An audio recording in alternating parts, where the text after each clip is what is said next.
Given what I've experienced with the technology trend of where we've come and what we've learned and what we've experienced as a world with this technology, I want to see what the future is.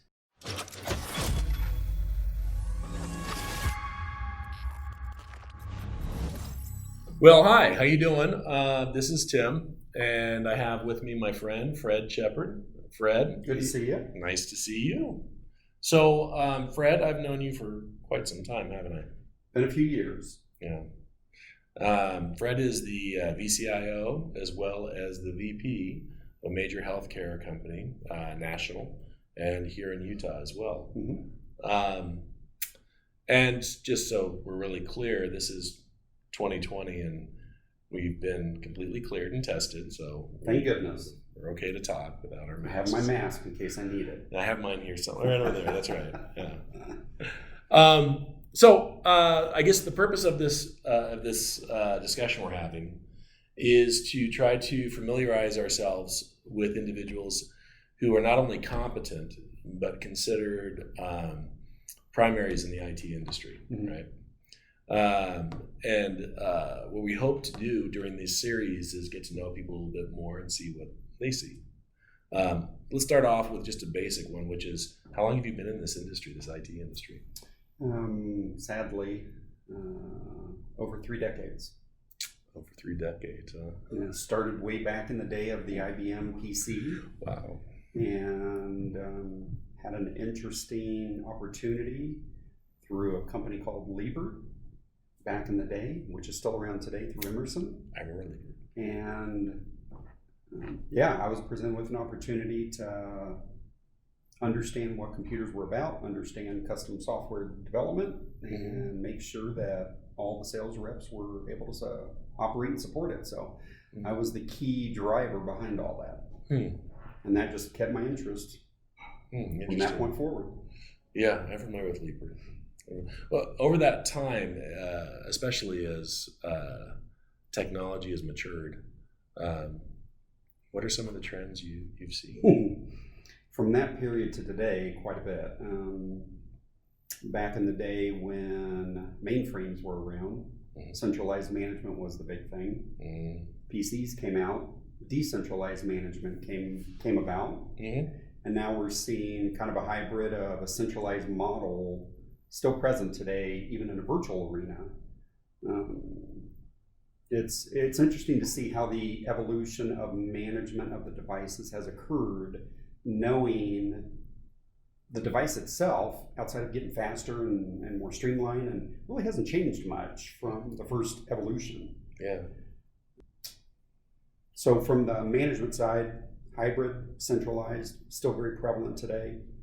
Mobile apps is something that was not even a glimpse of an idea back in the day. Yeah.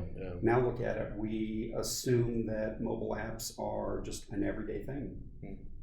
Never would have considered otherwise. Cloud computing, another trend that, again, 20 years ago was maybe a dreamer's idea of what could be. Yeah. Now look at it. We can't live without it. It's funny, if I can. You got, 1956, Bell Labs, Unix, and everything is being served, like you said, from a centralized mm-hmm. Delivery system. And then as the evolution of the PC comes out, you start to see a behavior that adopts more towards a premise-bound mm-hmm. archetype. And here we are again. And along with that, I'm seeing quite a bit of subscription modeling, as I have for the past. Considerably. Yeah, it's becoming kind of the standard. One thing that's kind of also provocative I'm seeing also is that it isn't just the material infrastructure, it isn't just the administrative management, but IP licensing is also following this process to protect itself in many ways. Yes. Yeah. That's been one of the challenges from the end user side, being in management and operating IT departments for multiple industries and companies. Mm-hmm. Shifting from a CapEx model to an OpEx model, right, takes a little bit of a cultural shift. It does. And it's interesting to see the executives that understand it versus those that don't. Yeah. It's well said. I think that, like it or not, the days of CapEx are being seriously challenged. Indeed. How often do you see, like, would you say the curve is for technology development? What would you say as far as the timeline that you're seeing? From my seat, it's interesting. 20 years ago, even 15 years ago, I would have said probably every 18 months. That's about how fast the microprocessor was reinvented, and software was supporting by that. Today, I'm seeing 2.5 years from a delivery model standpoint. And from my side, as I'm dealing with typically the same vendors, the same manufacturers, because of the industry that I'm in, they don't move quickly. Yeah. But yet all the technology competitors are moving much faster. Right. So it's an interesting position to be in, because from my side, as much as I would love to see the newer technology implemented sooner, the reality is we're a good 2.5 years out before something becomes shelf ready for us to even look at. Yeah. I can definitely see. I think there's this cycle. You mentioned the microprocessor, and when I think of that, I think of the founder of Intel put forth what's Moore's law, and it's a period roughly around every 9 months. I've seen that as fairly consistent, but here's the thing. It's not in a scale that's specific at that time to simply processors. It's becoming such a wide landscape. Agreed. The changes that are occurring are on a much broader field, I guess, is what I would say. And the drawback is, looking at it from an Intel side, which being a young professional, getting technology, it was something that I wanted to get my hands on all the time. Yeah. And hey, the 286 came out, the 386 came out. Dating myself back in the day, but recognizing how quickly the evolution is on the hardware side, software is still typically 2 years behind that. Yeah. And by the time they catch up, the hardware's already advanced twofold for the software now to catch back up again. And it's interesting. I think we're seeing today that the evolution of software is now staying complement to the hardware in a much shorter time frame. And I think obviously that's true because of look at cloud computing. That would not have existed 10 years ago with the advancement and the leaps between the software and the hardware side. Look at the benefit of IoT. Look at the benefit of wireless. Look at artificial intelligence with information overload that we're into today. This whole digital revolution. None of that could have happened if the software companies couldn't keep up with the hardware side. Yeah, that's true. It's one of the interesting points that I laugh about to myself, which is you look at a company like Intel, for example. Intel has tremendous resources, and among their engineers, you might think that there are more engineers towards the fabrication of silicon or pressing dies and such. It's not true. Intel, the vast majority, I think it's over 60 or 70% of their total engineering base is actually software development. Yeah. And so it's become this interesting and provocative point where the technology organizations of today, while bound physically in both material infrastructure and such, are really progressive in software development and software leading the way for the hardware resource to meet. Yep. So yeah. Yep, indeed. Yeah. Keep staying. I should have went into software development back in the day, but someday maybe. Yeah. If you had the ability to go back and put a pause on one segment of our evolution, technologically speaking, or you just would move forward in the fast forward direction, what would you do?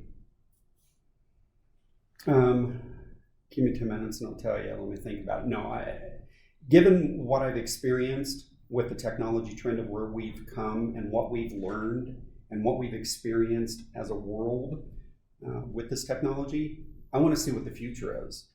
Because I believe with artificial intelligence, with data mining as prevalent as it is these days, the ability to voice, control, and communicate anything and everything you want is going to be at our fingertips. Right on. And I'm kind of excited for that back to the future concept. That's great. That's great. All right, closing up here. New IT engineers coming aboard in the industry, having suffered through the tough parts and the smooth parts. What advice? What would you tell them? Good question. I think I've learned quite a bit myself being young in the industry and growing up through it. Relationships is probably going to be the number one word I would give everyone to grow on.